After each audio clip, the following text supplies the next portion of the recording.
Hello everyone, welcome back to another episode of Francis Entertainment Center.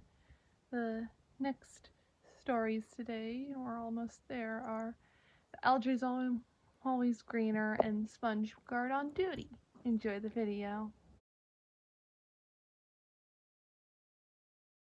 After failing to steal the Krabby Patty secret formula once again, Plankton decides that he is tired of eating holographic meatloaf. Believing Mr. Krabs to have a more satisfying existence, he longs to switch lives with him. Karen points out that he had conveniently invented a transmogrifier earlier and suggests he use it. Plankton takes her advice and later finds himself waking up as Mr. Krabs now wearing Mr. Krabs' outfit. Plankton looks at his nameplate reading, Mr. Plankton, realizes that he has successfully entered a universe where he is, in fact, successful. His first act is to have alternate universe SpongeBob SquarePants, now his employee, present with him with 2 Krabby Patties for fun inspection. SpongeBob suddenly pops back in for his weekly performance review. Mr. Plankton casually and dismissively tells his yellow underling that he is fine the way he is, but SpongeBob begs for evolution and criticism. Plankton then makes up a critique that SpongeBob is using too much sauce, but rather than placating him, this sends SpongeBob spiraling into a bizarrely manifested despair even though he wanted to be criticized. Mr. Plankton resorts to promoting SpongeBob to co-cashier, much to the disdain of Mr. Plankton's other new employee. Alternate universe Squidward Tentacles. Squidward enters Plankton's office to complain and ends up as SpongeBob's fry cooking replacement. Before Mr. Plankton can get back to his Krabby Patties, his new daughter, Pearl Plankton, arrives, asking for an advantage on her allowance. He gives her $1, which she finds unacceptably paltry. As she sobs, a customer, Incidental 41, comes to complain about Squidward's horrific attempt at cooking, while SpongeBob dissolves over a slightly mistaken order.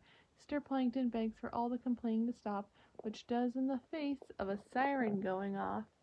The siren, as SpongeBob and the others explain, is a warning for the imminent threat to the Krabby Patty formula, a threat that turned out to be alternate universe Eugene Krabs.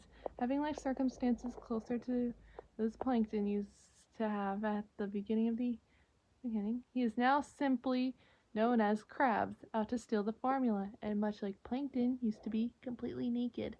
SpongeBob fights Krabs off with a closed shooting cannon and finally manages to clap in an underwired bra.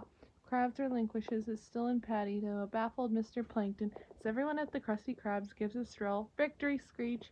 Krabs vows to Mr. Plankton that one day he will manage to steal a Krabby Patty, even if he has to raid the place daily, which he repeats as he leaves. Plankton finally finds his nemesis life intolerable, then screams and disrobes before hitting a button. Everything goes back to normal. Plankton is transported directly in front of his holographic meatloaf back at the chum bucket within his home universe. He has a newfound appetite for the meatloaf and scoops it up, eating eagerly. One day at Goo Lagoon, SpongeBob and Patrick are sunbathing. SpongeBob notices the adoration that the lifeguard, Larry the Lobster, receives and fantasizes about how cool it would be if he was a lifeguard himself. But Patrick has no fondness for lifeguards. After being told to conceal his large gut by another beachgoer, Patrick stomps off to the snack bar. SpongeBob declares that he's already cool as Larry and that nothing but an airborne ice cream truck striking him down could prove otherwise. One such collision later, Larry helps SpongeBob up and sees that a vanilla ice cream truck has been smeared on his nose. Thinking that is sunscreen and therefore he is a lifeguard, Larry enlists the all-too-eager SpongeBob in helping him with his duties. As a lifeguard, SpongeBob becomes very popular and does many fun activities and is happy to accept taking the second shift solo. However, Larry hears a swimmer drowning and saves him, prompting SpongeBob to realize too late the role of a lifeguard actually serious business of protecting people from mortal danger. His shift is now over. Larry heads for the tanning booth with some girls, leaving SpongeBob, who cannot swim, in charge of the beach. SpongeBob thinks nothing won't happen until imagining the sea of swimmers in the lagoon has a sea of tombstones. Instead, in a panic, he alerts all the fish to an emergency and orders them to get out of the lagoon. When asked what is happening, he claims that sharks have infested the lagoon, a comment that does not sit well with a family of sapient sharks in the crowd. He then raves about a sea monster and is then confronted by an actual sea monster, who scolds SpongeBob for stereotypically him. The frustrated crowd then despairs and heads back to the lagoon, much to SpongeBob's dismay after seeing somebody went. Stressed out from watching the beachgoers engaging in risky activities, SpongeBob resorts to luring everyone out of the lagoon with free ice cream.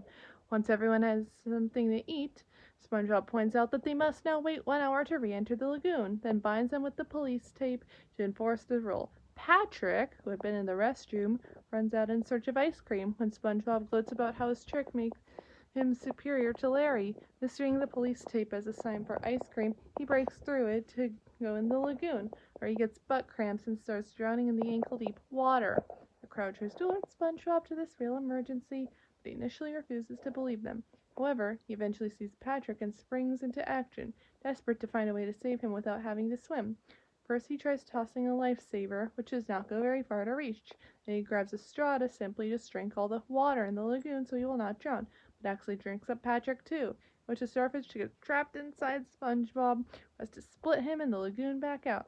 He then confiscates a boatmobile from a couple in the parking lot, though he returns their hot dog.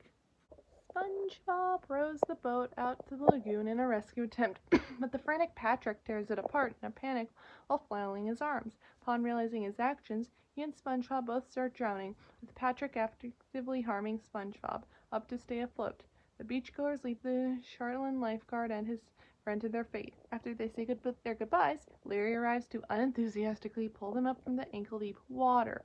Realizing that SpongeBob does not know how to swim, and hearing SpongeBob admit he isn't a lifeguard, Larry sets him and Patrick to work, practicing their swimming in a kiddie pool, and they get butt cramps. Patrick still laments his lack of ice cream.